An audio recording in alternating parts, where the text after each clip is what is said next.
Good evening. Thank you for tuning in. My name is Nguyen, host of the Business Forum show. Today it's my great honor to have a very special guest, and I will be sharing with you who that is in a moment. Đây là chương trình diễn đàn kinh doanh. Tôi là Nguyen. Hôm nay rất hân hạnh được đón tiếp một người khách, đó là vị thị trưởng của thành phố Stafford. Kính thưa quý vị, xin mời quý vị theo dõi câu chuyện với ông thị trưởng, ông Mayor Leonard. Thank you so much for coming. I really appreciate it. I know after all the chaos that just happened, you must have been very busy, but you have taken the time to come. I really appreciate for coming, Mayor. Well, Danny, we sincerely appreciate this very special invitation. We look forward to it, and hopefully we can communicate a few things that will introduce us to the TV audience and to you and your very outstanding operation that so many people look to for information about this area back to your TV viewing audience. Thank you, Mayor. I also have Mr. Bert Levine to be with us, with my co-host. So, what a nightmare in the past few days. So, share with us, share with our audience about your experience. Danny, we had one of the most, in the words of the governor, we had one of the most horrific tragedies and disasters in the history of Texas. Some have said it was 1,000-to-1 shot. Some have said that it is a once in an 800-year flood. But we've had more rain in the last few days than sometimes we get in over a year. Right. And consequently, and it has inundated so many areas. So it has been very, very difficult and stressful, but fortunately the people, the employees of these governmental entities have risen to the occasion. They've worked to first and foremost preserve life, but also to preserve the city, the properties, and to protect the people during these most trying times. Right, right. So how's your family? Everybody is doing fine. And the ones that seem to be the happiest are my 4 dogs who just got a chance to play with the swimming pool. What all the fuss is about, but yes, no, everyone's doing fine. Thank you so much. Yes. Of course, in addition to your immediate family, you have a big family that you have to take care of. You know, when talking about your city, people tend to think about how diverse it is. So would you please tell the audience about the demographic of the city? Well, we're very pleased. Based on the 2010 census, and obviously we'll get another one in 2020, yeah. But we have approximately 26% African American, 25% Hispanic, 24% Asian, and 23% Caucasian. So it doesn't get much more diverse than that, but we all try to work together. We all try to work in a common effort, and that diversity lends a dynamic and a perspective that you don't get when you don't have that type of diversity. Yeah, you have been mayor for about... I will, next week it'll be 48 years. 48 years I of was here when service. Richard Nixon got elected. So, wow. So you have seen the transformation of the city, starting from agricultural farmland into a metropolitan. I mean, tell us briefly about the transformation. The transformation has been incredible. We were basically cotton fields and okra fields with a couple of gas stations and grocery stores. Now we have over 2,000 businesses in our 7 square miles. We have many manufacturing businesses. We have all types of enterprises. And of course, the farmland has continued to shrink. There's very little of that. But we have gone from where we had approximately $100 million in valuation of everything to where we're now pushing $3 billion. Yeah.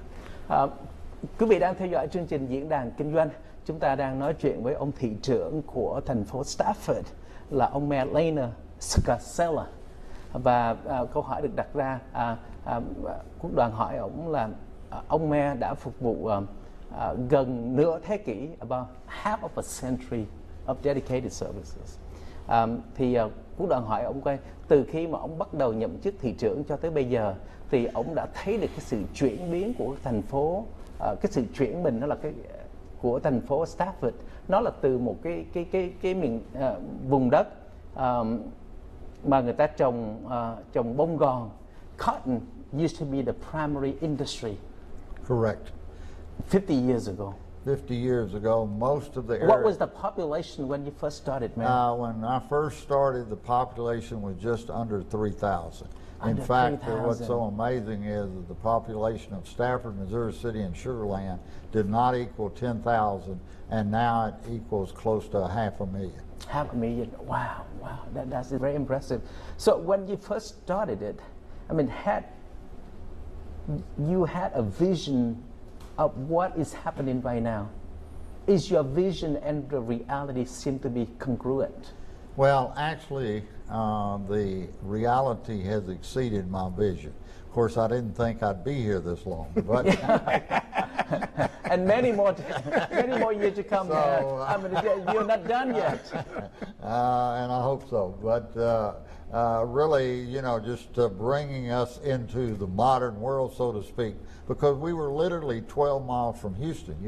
There was only one highway, which basically was South Main or Main Street, and the first building that you got to from Stafford was what was called the End of Main Ballroom. Yes, yes. So the growth, of course, Houston had tremendous impact on Stafford and all of Fort Bend County. Right. But we've seen this dynamic growth, this tremendous economic engine, fueled, and it should never be underestimated, fueled by the oil and gas industry. That's what Houston has relied on to provide its most critical financing and resources. But obviously, everybody says you have to diversify, but we can't forget that Houston was the center and really the epicenter of the oil and gas industry, and when the oil and gas industry has suffered, so has Houston. But we have seen, and you see the buildings in the background and whatever else, so many of those were non-existent when I became mayor. Those have all sprung up since then. They've added to what's happening in Houston, and of course it's just pushed out in every direction, and a lot of it certainly benefited Stafford. Right. What would you say some of the contributing factor for the such a dynamic growth today? I think, Danny, one of the main things is people felt that they could come to Stafford and Houston and wherever else and get a new and very innovative and invigorating approach to life, that it offered opportunities that in some of the other cities of the United States, they weren't there. In fact, they were declining. But Houston offered an unlimited opportunity, assuming you were willing to work hard, you were willing to do the things that were necessary, and that you had that you were innovative, that you were had a perspective and a vision that would bring about something that would people would be attracted to. And so we've seen a mass migration into Houston, as you know so well, and that migration then has spilled out. And one of the most incredible aspects of that has been the Asian community, because as I related to you before, you used to talk about Indians. Well, the only thing you thought of then was a red man on a horse with a bow and arrow. Right. Now you see tens of thousands of Asians, and the Asian community is so dynamic and it is so innovative. That's one thing that a lot of people don't realize.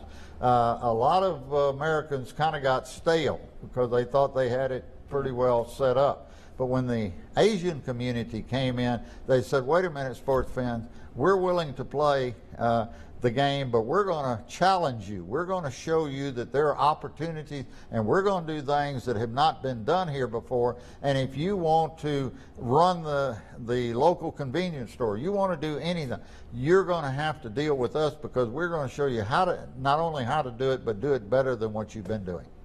Wow, wow, wow. So you would say the success had to do with the creativeness, the courage, and the determination to make a difference. Absolutely, and the resourcefulness. Asians are exceedingly resourceful, but they love some things that are so critical, and so much in the fiber of Americans that a lot of Americans have family, education. One thing is the family, religion, education, commerce, and the ability to succeed and to do and work as hard as necessary to make sure that you have a success. And they brought that back, and a lot of Americans truly, if you will, people had gotten a little lazy. But now the Asian community, in my opinion, has challenged them, has shown that we can be as resourceful, we can be as productive as you. You just need to be ready, and if you're going to let this area expand, then we're going to be a major part of it, whether you like it or not, and you accept us. But we're going to show you why we need to be in this process, because we're going to bring so much to the table. Right. And so your family was immigrant, like today's Asians are immigrants. Your family was immigrants from Italy as well? Most of them, yeah, all from Italy, just about everybody from Sicily. How do you pronounce your last name exactly, man? It's Scarcella in America, but if you go to Rome, they'll fuss at you because the C-E is pronounced ch, so it would be Scarcello, and a clerk at the hotel in Rome really jumped on me and admonished me because I pronounced my name Scarcella and not Scarcello. And you graduated from Texas A&M University, UH Law School, served the Texas Air National Guard during Vietnam. Yes. Wow. And had the distinction of serving with President George W. Bush. The highway out here is named after Senator Lloyd Benson. I was in there with his son, got to know him, and in fact I was his campaign manager when he ran against George W. Bush for Senator of Texas. Right. Wow, interesting. There are a lot of small businesses along 59, 1092, Murphy Road. Yes. And among those small businesses, I mean, you know a lot of these small business owners because you are very highly interactive. I mean, you are a person who doesn't just sit in the office, but you come out, you talk to people, you interact with people. So based on what you know, what are some challenges that these small businesses are facing right now after the hurricane? That they're facing, and I just went to the Best Burger, which is where they have the hamburgers, and yet they also have an Asian cuisine as part of that, which is most interesting. But they know that they've got to sell the best hamburger they can, and so they're very into providing opportunities. They hire quite a few people, but they're just hard-working people, and they work literally 7 days a week. They may be closed on Sunday, but the proprietor is there working and getting everything ready for Monday. We have a lot of small businesses. We pride ourselves in being able to, if you will, implement the permitting process, do all the things that make us what is considered business friendly.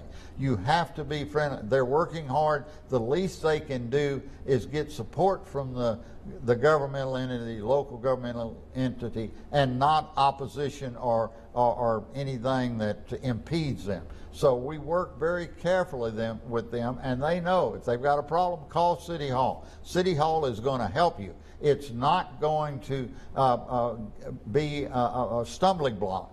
but we need to know you need our help. But if you tell us that, we're going to be there and we're going to help you in every way that we can. Let me translate that. I think that is very important for our audience. Kính thưa quý vị đang theo dõi chương trình Diễn đàn Kinh doanh và chúng ta đang nghe sự trình bày của ông thị trưởng Stafford là ông mẹ Leonard Scarcella, và ông ta cũng trình bày về những cái kinh nghiệm làm thị trưởng trong gần 50 năm qua. Và ông cũng đã chia sẻ vài kinh nghiệm về sự trưởng thành của thành phố và những cái ưu điểm mà tại sao cái thành phố Stafford nó lại có một cái sức phát triển rất là mạnh như vậy. Và ông đặc biệt là đề cao về những cái người tiểu thương, những thương gia Á Châu, và trong đó là có người Việt của chúng ta.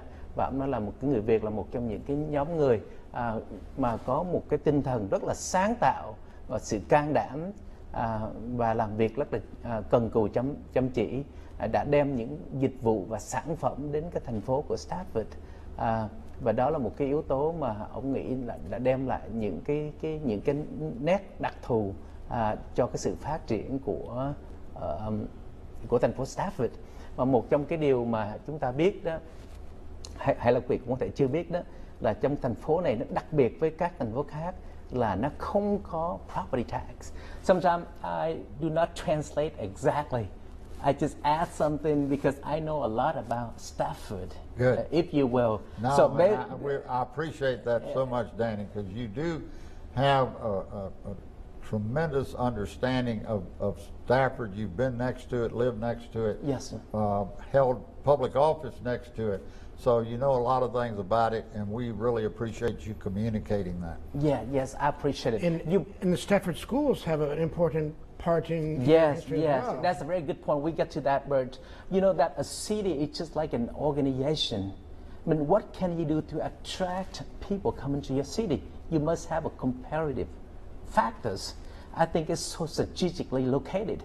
You know, even though you said Stafford, but to me, Stafford is closer to the heart of Texas Medical Center than many other many areas of Houston. So it's strategically located. If you drive through 59 South, you see the sign, the monument of Stafford, and Kimson restaurant is in Stafford, that point. And Stafford used to be the home of Texas Instrument, right on 59.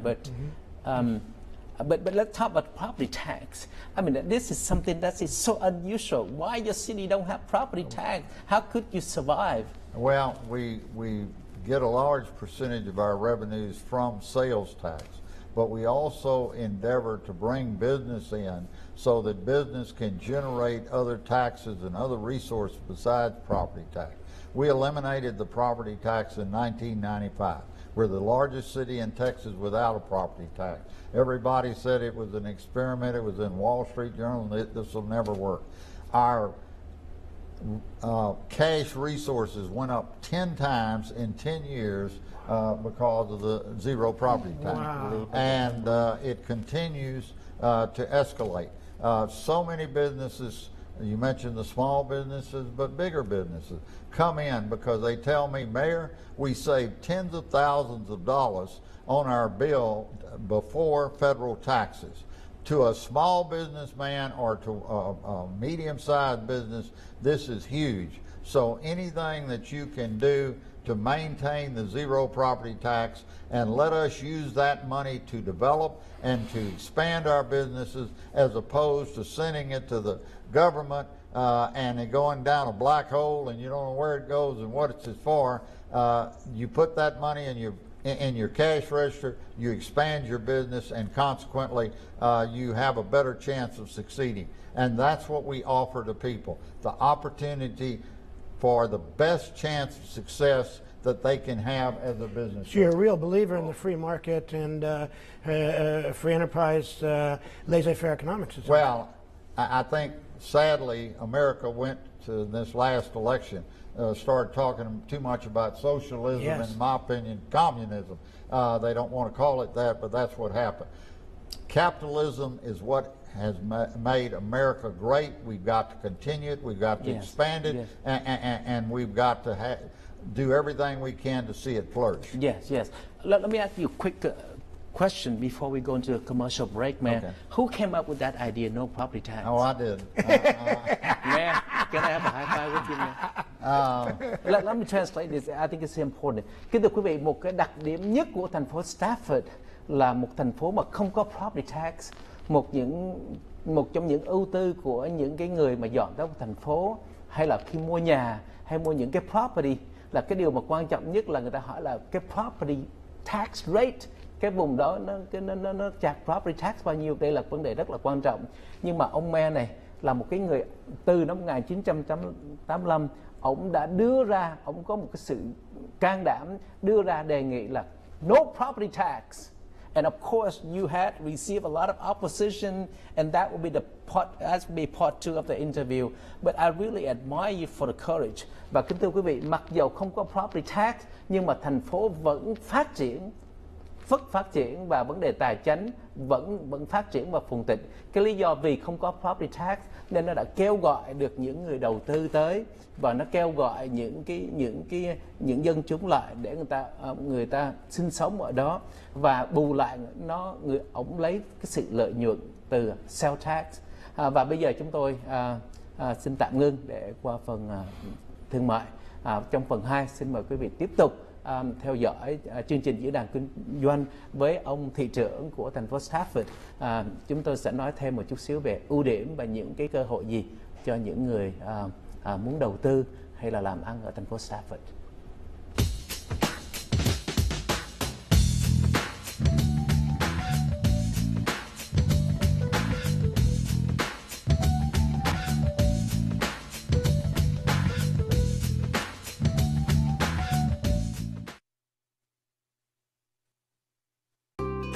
Một tuần lễ trôi qua, buổi sáng hôm nay.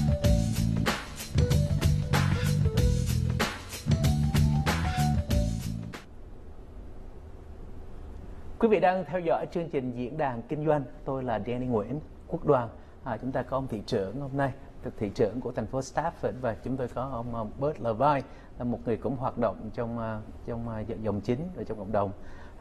Kính thưa quý vị, lý do mà chúng tôi mời mỗi chương trình chúng tôi mời một người thị trưởng của một thành phố khác nhau là với một cái sự mong muốn là tạo cái cơ hội để cho người Việt Nam chúng ta có cái cơ hội để biết về cái người thị trưởng đó hơn một chút xíu.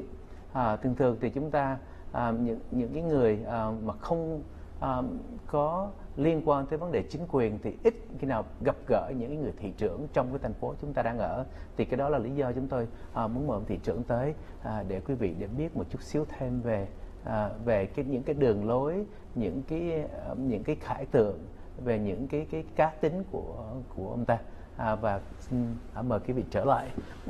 I told the audience that in Vietnamese, man, and I told the audience that the reason that I invite local leaders may come to our show because I want our audience to have a chance to get to know the man in person. Because usually, especially coming from our background, when you think about government, usually it's very intimidating.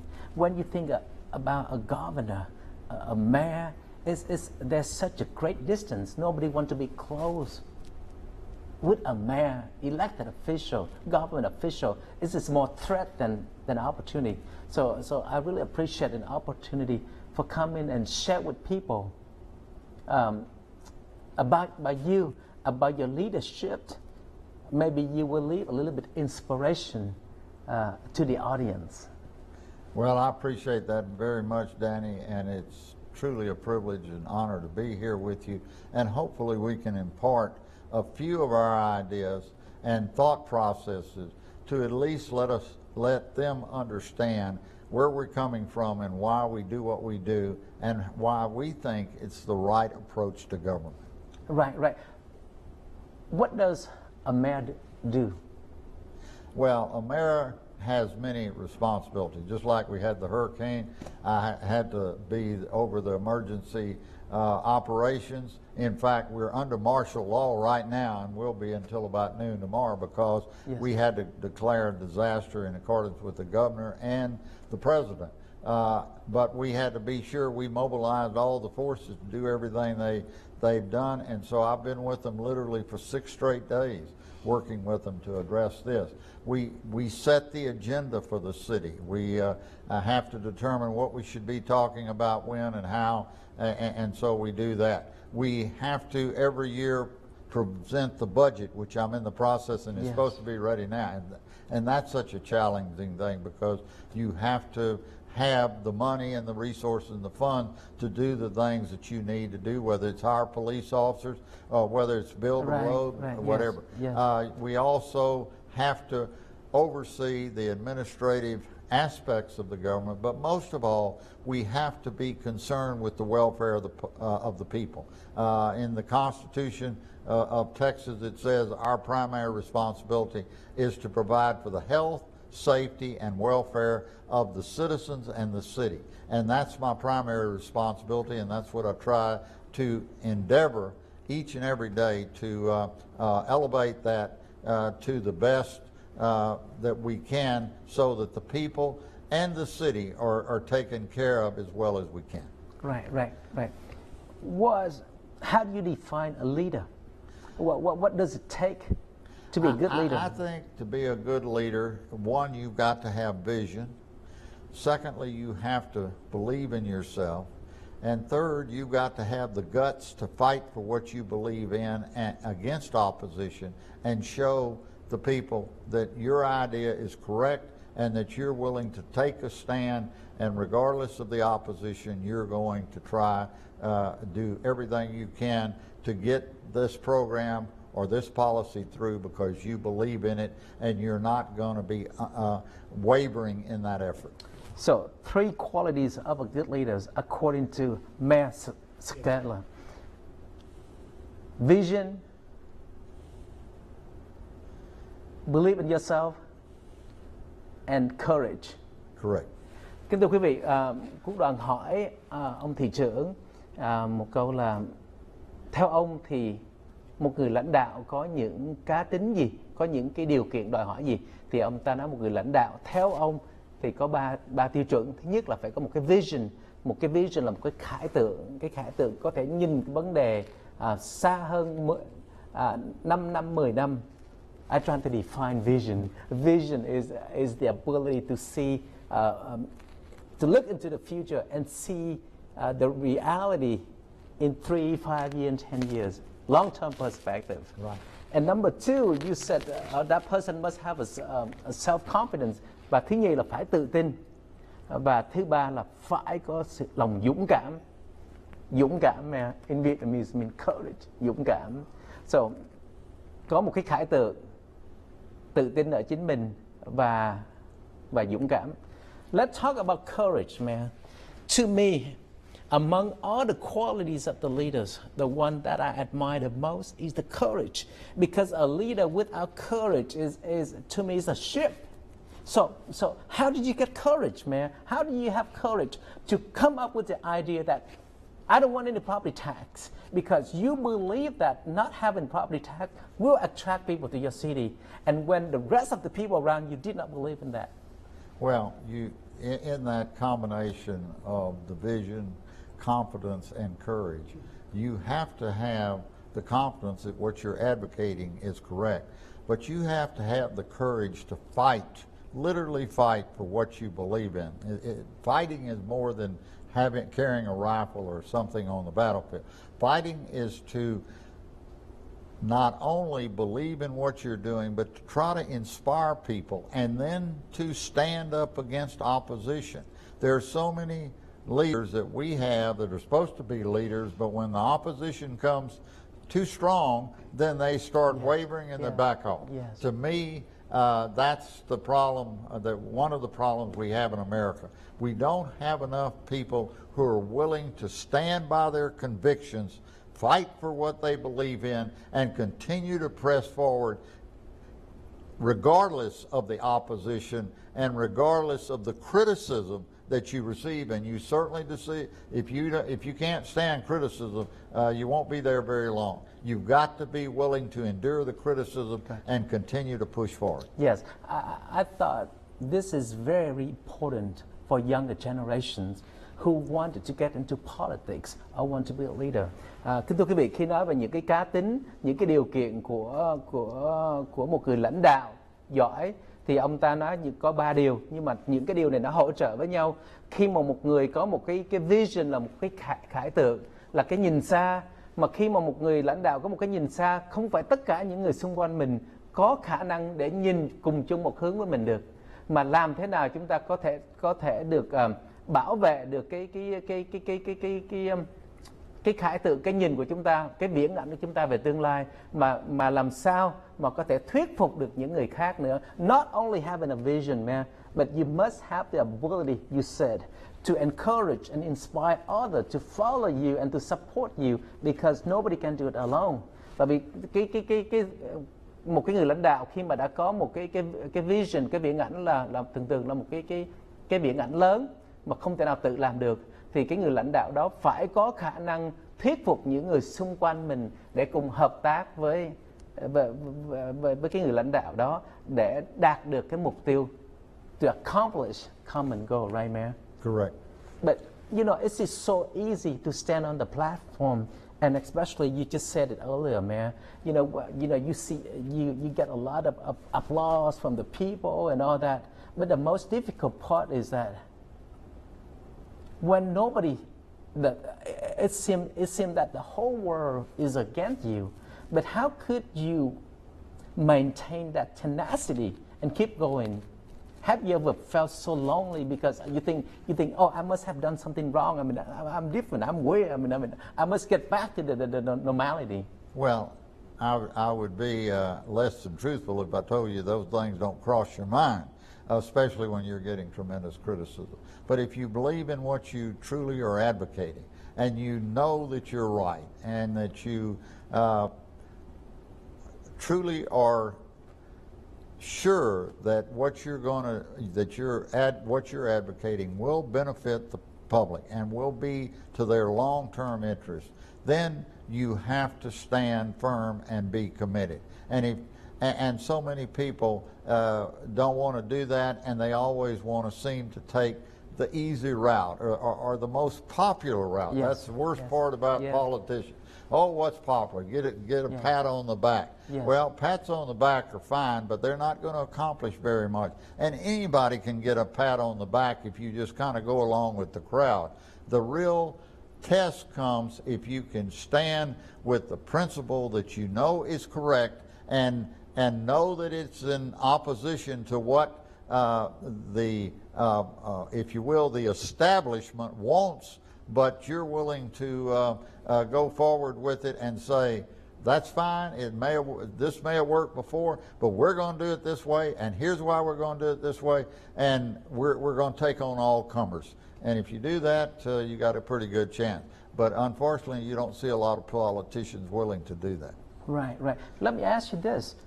Do you think courage is something that could be trained, or that is something inherited in your DNA? I think it's a little bit inherited, or maybe a lot, but still, look at all of the people on the battlefield that get courage to do things that nobody would have ever expected them to do, and you see them, some of them later, getting the Congressional Medal of Honor. When they were a kid, 16 years old, they weren't an ordinary kid like anybody else. They weren't thinking about anything, but they saw the goal, they saw the challenge, and they rose to it, and they said, regardless of hell or high waters, we're going to do what we need to do, and I'm going to protect my fellow man. I'm going to fight for this cause. I believe in it, and I will not be deterred. And so yes, courage can be learned. It definitely can be learned. It's not an easy lesson. It's something you have to truly work at and endeavor towards. But it can be learned, it should be learned, and we need more politicians with it. Yeah. Khi hỏi về vấn đề tiếng Việt nói làm sao cho nó đúng, khi mà có một cái sự dũng cảm thì cô đoàn hỏi ông thị trưởng đó, tại vì ông là một người lãnh đạo đã có kinh nghiệm trong vòng 50 năm, thì cái đoàn hỏi với ông là cái sự dũng cảm, cái lòng dũng cảm nó là một cái điều có thể học hỏi, có thể rèn luyện được, hay là nó là một cái điều mà nó đã có sẵn từ trong cái DNA, trong cái cá tính của một người.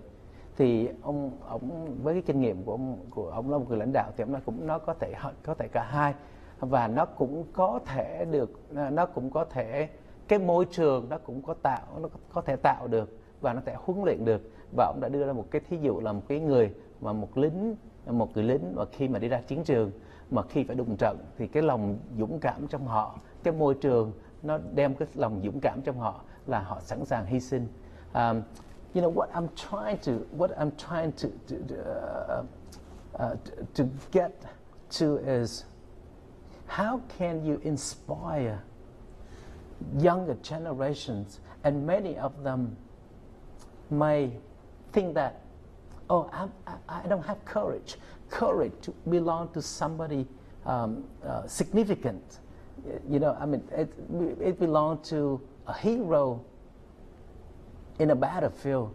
So how do you talk to those young people so he or she? Well, let me give you an example, Danny.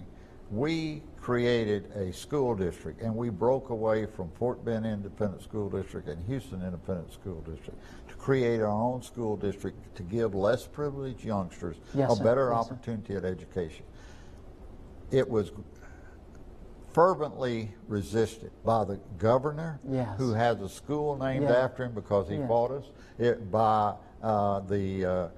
by the Attorney General. He died recently, but he was also governor. He fought us, the senators, all of these people. But we said, we're doing this for these children, and we're going to give them the best opportunity to get as strong an education as we can, and we're not going to leave them stranded just because of some school district policy. And we will take on all comers, and we did. And we wound up having to go to the federal appeals court twice, but then they ordered our implementation because they knew we were right. And it was about the time of, your audience may not be completely aware of it, but Brown versus Board of Education, when there was so much controversy over integration. But we said, we know what is right, we're going to do what is right, and we're going to give our children this opportunity, and we're going to take on all comers. And we did, and we had to fight as fervently as we can. We had to be smart,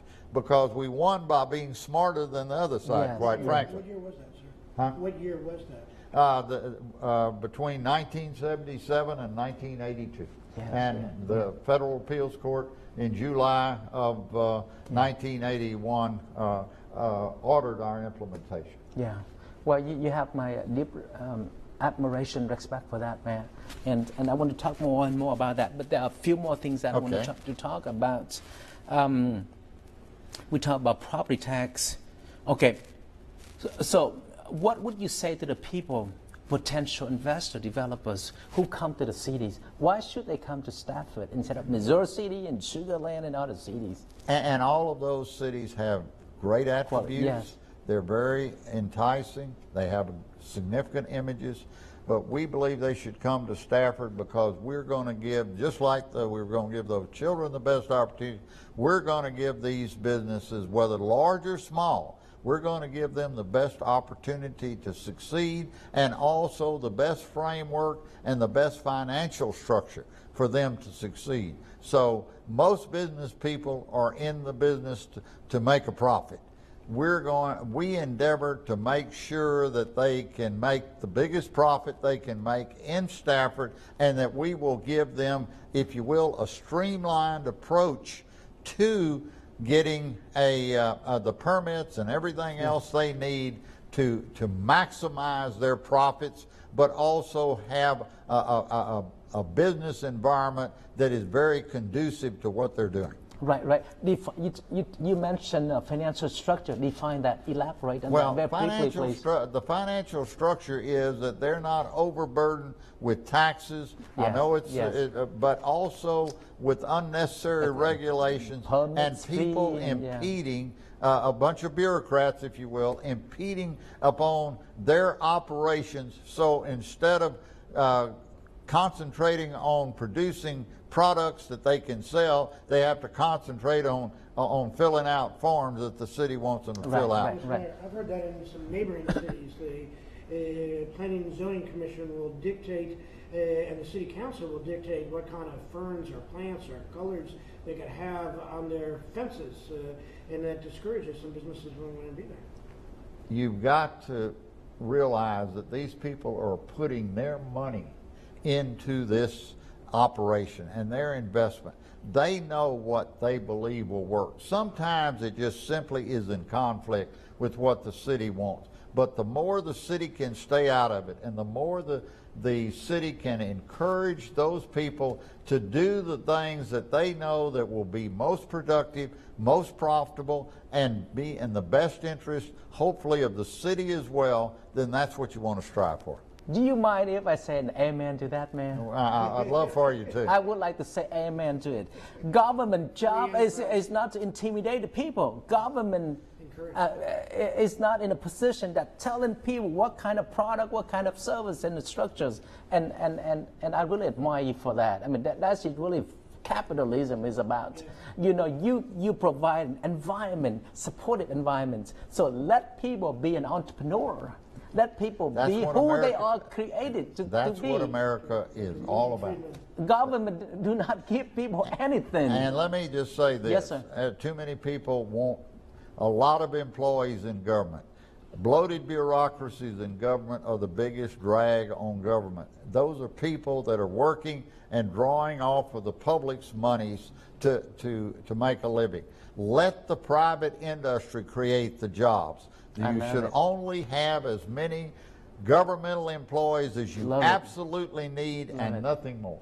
Less spending, less taxes equals more freedom. Laissez-faire, laissez-faire. That's good. Correct. That's good. Thank you so much, Mayor. But this is a little bit sensitive, but I'm going to bring it up anyway. One of the questions that people may be asking, Mayor, you have been mayor for close to half of a century.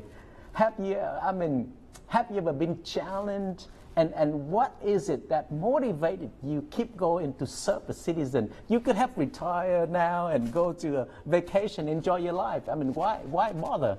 Because I believe in the people. As long as they want me, as long as the good Lord gives me the energy and the enthusiasm that I have, and I think I still have a fair amount, then if I can serve the people, that's a lot better than sitting in a rocker chair watching television and eating potato chips. So, you know, I believe in this country so strongly that I think that if you have something to contribute, you need to contribute it as long as you can, as long as the people want you, and as long as the good Lord believes you're doing a good job. Some citizens consider term limits before you... It's been many times. That's a different story, but no, we wouldn't go there, okay? They'd love, but I said I'm in my 25th term, and... what is the decision the citizen will determine? The term limit, freedom. You know, I mean, because term limits would prohibit somebody's somebody's freedom from electing their choice of legislature. Yeah. Well, I'd have been gone in the, I'd have been gone in the 70s if there'd been term limits. Oh, okay, Mayor. You earlier in the show, we don't have a lot of time left. Earlier in the show, you gave compliment to the Asian community and to the Vietnamese community in particular. You gave us compliment. So if there is something, on the other hand, if there's something that we, as a whole, Vietnamese community in the business aspect, need to learn, what are something that we can improve upon?